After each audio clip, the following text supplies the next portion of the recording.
ದಿಗ್ಗಜ ಕಲಾವಿದೆ ಪಿ ಸರೋಜಾದೇವಿಯವರು ಅಸ್ತಂಗತರಾಗಿದ್ದಾರೆ.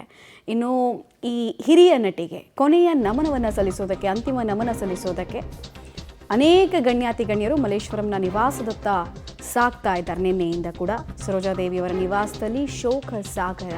ಬೆಳಗ್ಗೆ 10 ಗಂಟೆ ತನಕ ನಿವಾಸದಲ್ಲಿ ಅಂತಿಮ ದರ್ಶನಕ್ಕೆ ವ್ಯವಸ್ಥೆಯನ್ನು ಮಾಡಲಾಗ್ತಾ ಇದೆ. 10 ಗಂಟೆಯ ಬಳಿಕ ಹುಟ್ಟೂರಿಗೆ ಪಾರ್ಥಿವ ಶರೀರವನ್ನು ರವಾನೆ ಮಾಡಲಾಗುತ್ತೆ. ಚನ್ನಪಟ್ಟಣದ ದಶಾವರದಲ್ಲಿ ಅಂತ್ಯಕ್ರಿಯೆಗೆ ಬೇಕಾದ ಸಕಲ ಸಿದ್ಧತೆಯನ್ನು ಮಾಡಿಕೊಳ್ಳಲಾಗ್ತಾ ಇದೆ.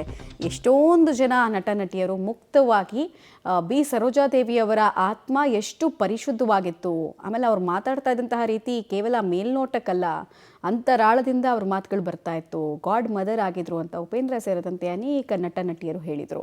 ನಮ್ಮ ಜೊತೆಗೂ ಕೂಡ ಫೋನ್ ಸಂಪರ್ಕದಲ್ಲಿ ಸುಮಾರು ಜನ ಸಿಕ್ಕಿದ್ರು. ಅವರು ಕೂಡ ಬಿ ಸರೋಜಾದೇವಿ ಅವ್ರ ಜೊತೆಗಿನ ಒಡನಾಟ ಮತ್ತು ಇಡೀ ಚಿತ್ರರಂಗವನ್ನು ಹೇಗೆ ಅವ್ರ ಕುಟುಂಬದ ರೀತಿ ನೋಡ್ತಾ ಇದ್ರು.